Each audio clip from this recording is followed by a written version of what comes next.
Assalamualaikum warahmatullahi wabarakatuh. Kali ini kita akan mempelajari kelas 5, tema 5, ekosistem, subtema 1, komponen ekosistem, pembelajaran 4. Nah, nantinya kita akan mempelajari tentang mengenal kondisi geografis Indonesia melalui peta, menggambar peta geografis Indonesia, membuat ringkasan informasi penting, dan menjelaskan usaha pemimpin dalam mempertahankan kemerdekaan Negara Kesatuan Republik Indonesia. Mari kita mulai. Untuk yang pertama ini, coba kalian perhatikan, di sini ada peta Indonesia. Lihatlah peta Indonesia itu. Aku bangga dengan Indonesia. Bagiku tidak ada negara seunik negara kita.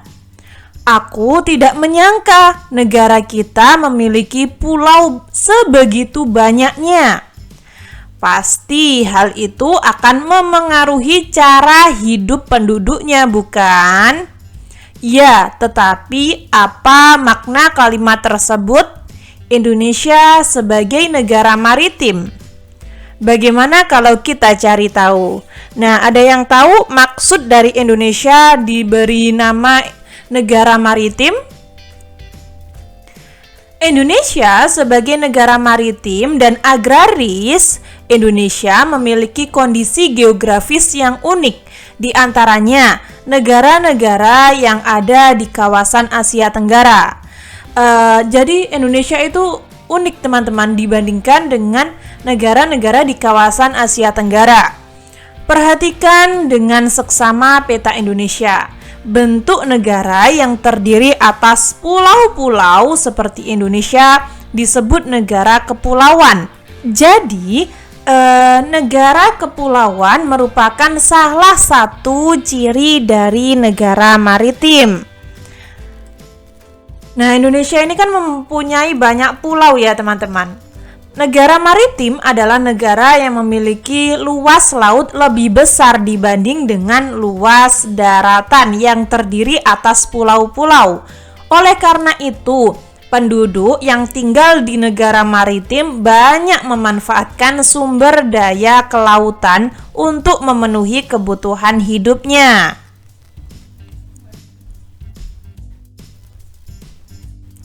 Selain sebagai negara kepulauan dan maritim, berdasarkan kondisi geografisnya, Indonesia juga merupakan negara agraris.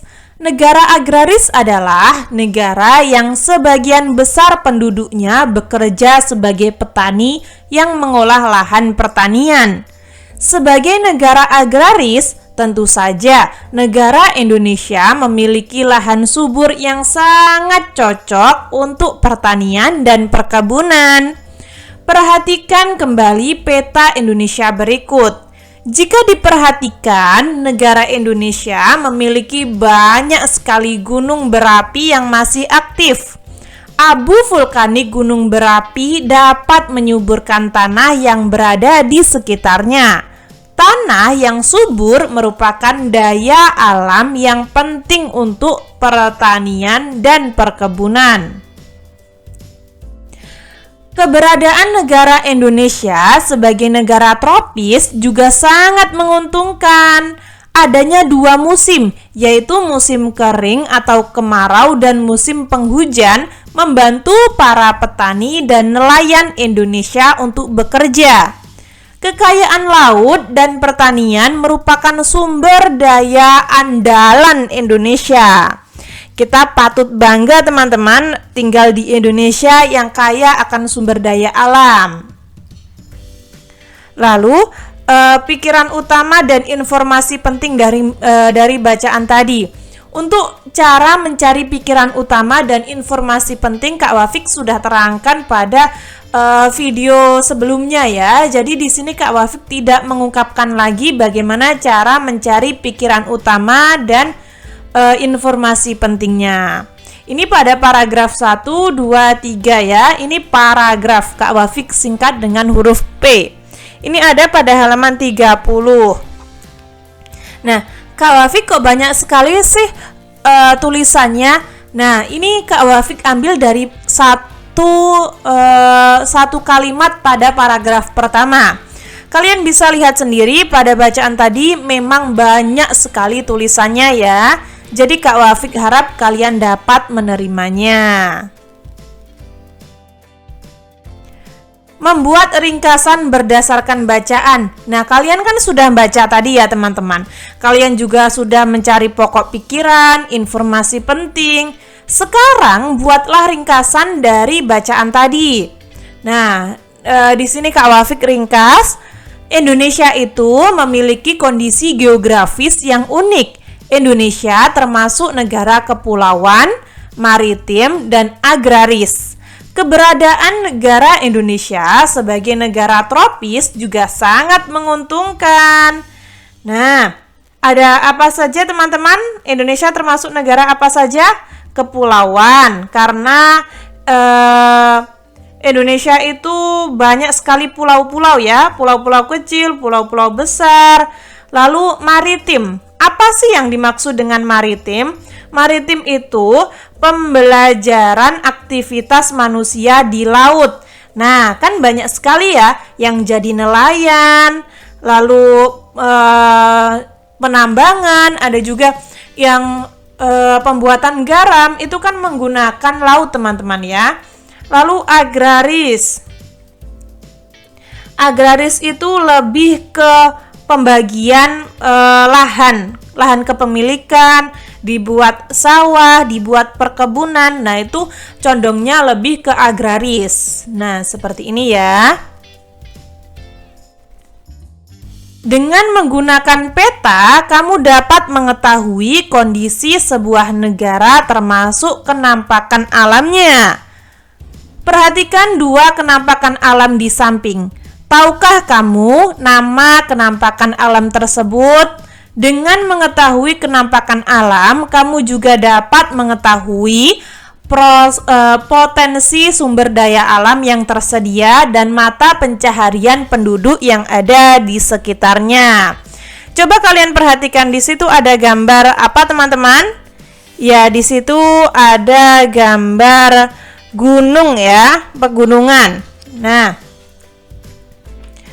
sekarang kalian mendapat tugas untuk membuat peta pulau tempat tinggal kalian. Kalian bisa menggambar sendiri ya, misalnya saja kalian berada di Jawa Timur. Nah, kalian bisa menggambar peta Provinsi Jawa Timur.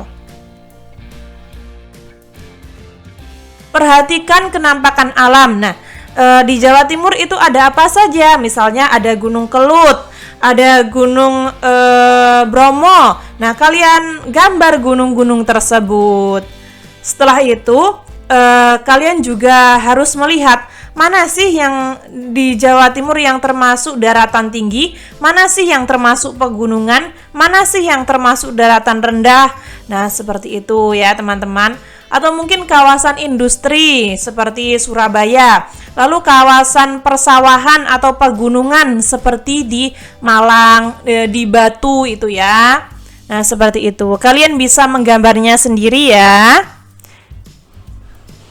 Lalu ketika kalian sudah menggambar, kalian bisa menggambarnya pada halaman 32, itu kan ada kotak, kalian bisa menggambar di situ. Namun ketika kalian merasa kebingungan atau sulit untuk menggambar, kalian bisa tulis di komentar. Nanti Kak Wafik usahakan untuk membantunya.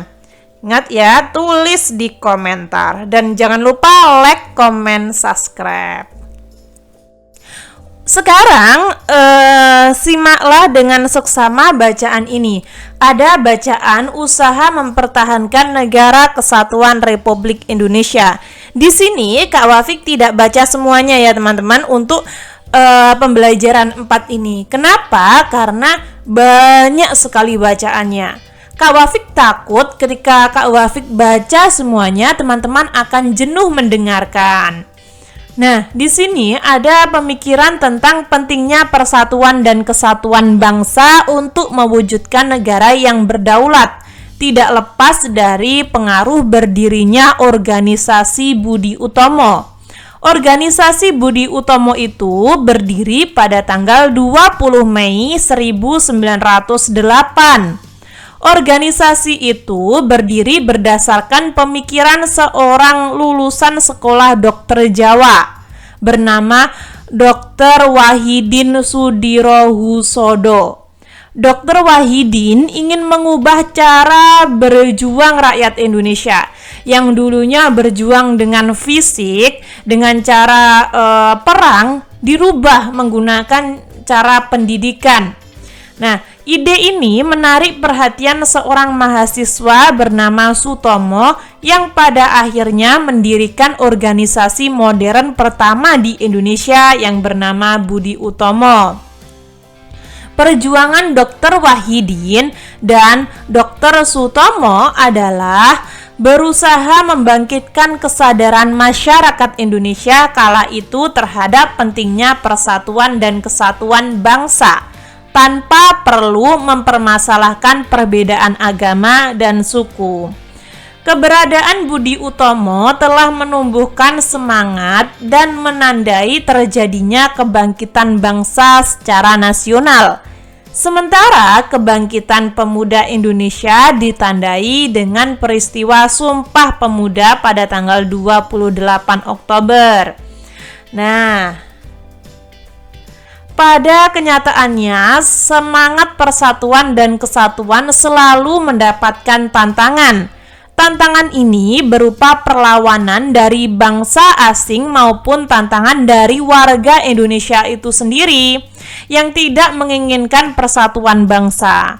Untuk melawan kekuatan asing, muncullah perlawanan masyarakat di segala penjuru Indonesia yang melahirkan tokoh-tokoh yang gagah berani. Jenderal Sudirman dan Bung Tomo merupakan dua dari sekian banyak tokoh nasional yang terkenal berani melawan kekuatan asing yang mengancam kesatuan negara Indonesia. Kedua tokoh tersebut berjuang sekuat tenaga untuk mempertahankan kemerdekaan Indonesia yang telah diproklamirkan atau diproklamasikan pada tanggal 17 Agustus. Pada masa kini, usaha mempersatukan bangsa sering terancam oleh gerakan-gerakan dalam masyarakat yang ingin memecah belah negara kesatuan Republik Indonesia. Gerakan Aceh Merdeka misalnya di Aceh, lalu gerakan organisasi Papua Merdeka itu di Papua. Dua gerakan itu merupakan gerakan masyarakat yang ingin memisahkan diri dari negara kesatuan Republik Indonesia pada Orde Baru. Setelah masa Orde Baru selesai, digantikan oleh masa reformasi. Para pemimpin nasional pada masa itu berusaha keras melakukan perundingan-perundingan untuk meredam aksi perpecahan tersebut.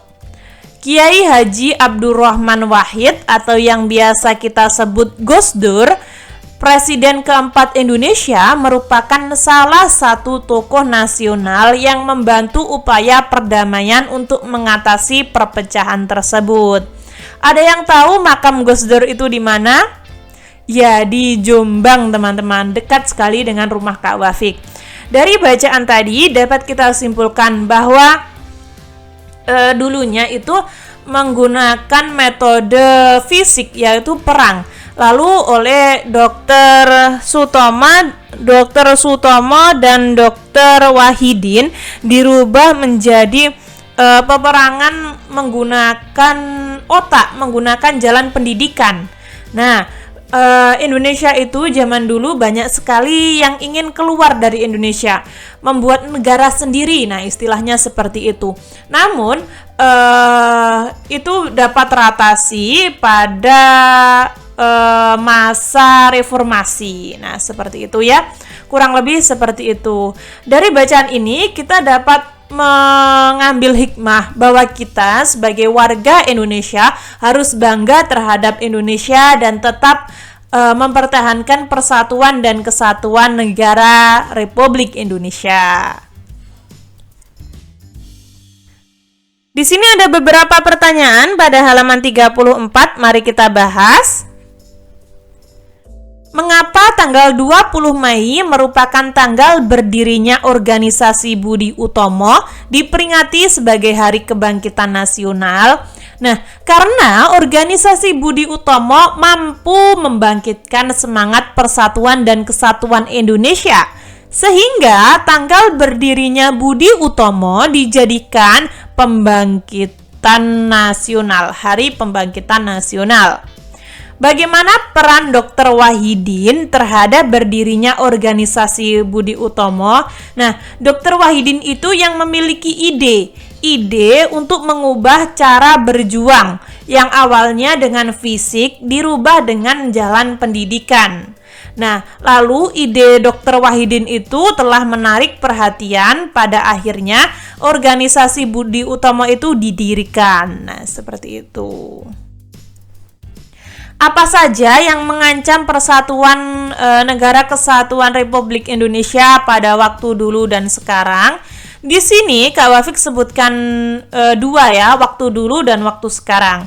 Untuk yang bawah ini kalian bisa tulis lengkap. Ketika kalian terlalu banyak, kalian bisa tulis yang warna coklat saja. Kak Wafik ulangi. Kalian bisa tulis semuanya ini, namun ketika terlalu banyak, kalian bisa tulis yang warna coklat saja.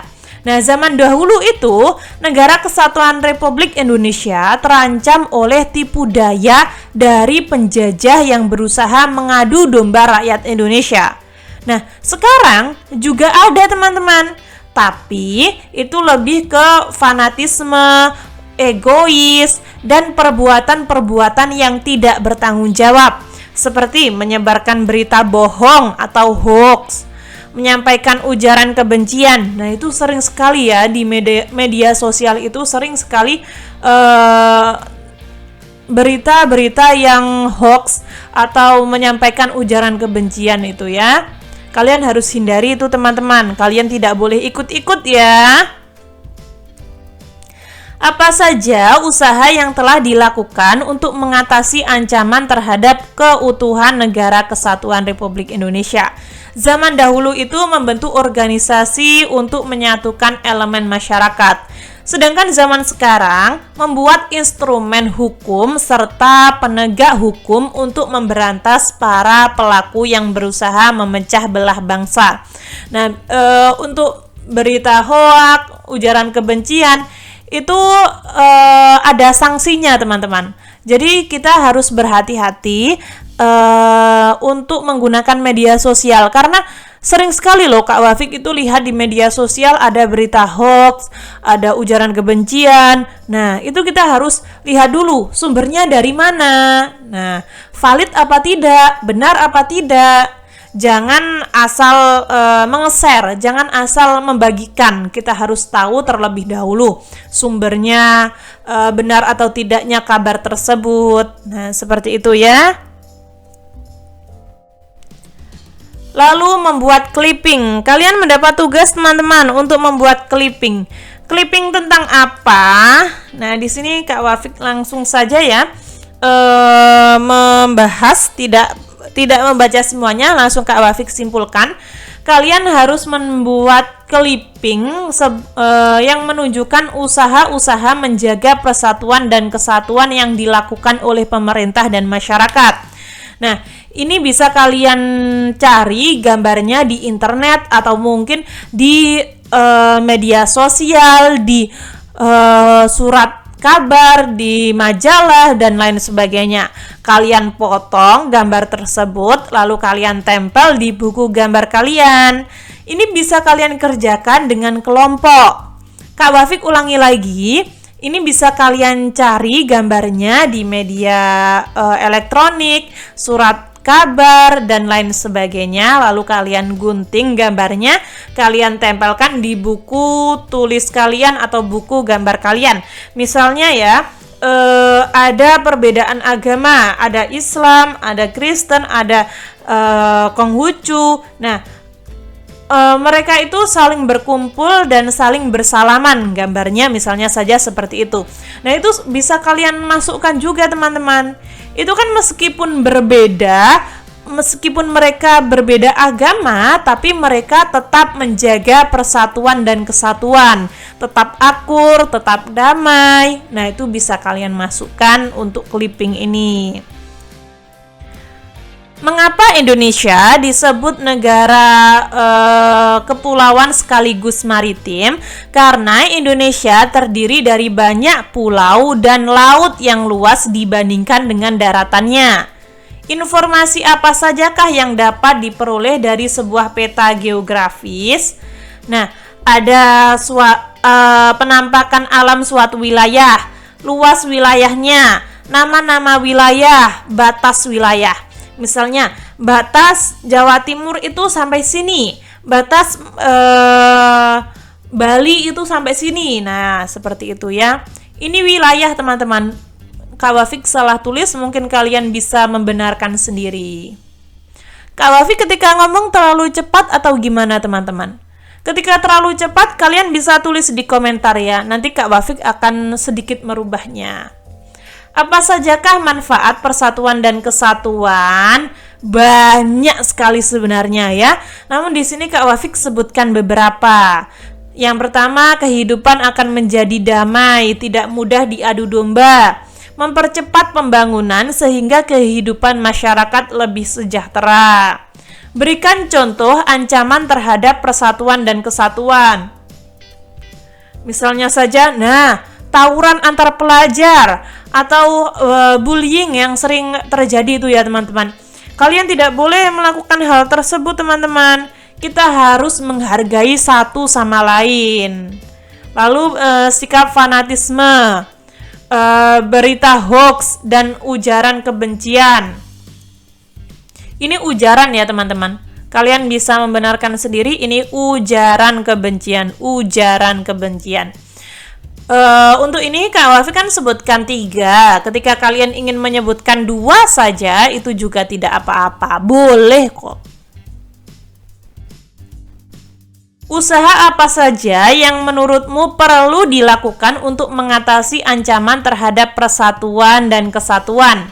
Memperbaiki pola pikir masyarakat Indonesia agar selalu mengutamakan kepentingan masyarakat umum dibandingkan kepentingan pribadi. Nah, untuk contoh ini kalian bisa tulis atau mungkin kalian tidak tulis tidak apa-apa. Kalian cukup tulis sampai titik ini saja, ini sudah benar. Namun ketika kalian ingin tulis semuanya itu lebih baik. Nah, bayangkan dirimu berada di dalam Kongres Sumpah Pemuda. Menurutmu semangat dan sikap apa sajakah yang mungkin terlihat dan kamu rasakan pada saat itu? Nah, mungkin sikap yang akan saya lihat adalah sikap penuh semangat, haru, dan juga berani. Nah, seperti itu. Ini ada pada halaman 36 ya. Kurang lebih seperti itu. Ketika teman-teman ada saran, masih kurang paham, atau mungkin Kak Wafik salah ketik, salah pengucapan, kalian bisa tulis di komentar agar Kak Wafik dapat memperbaikinya. Semoga bermanfaat. Wassalamualaikum warahmatullahi wabarakatuh.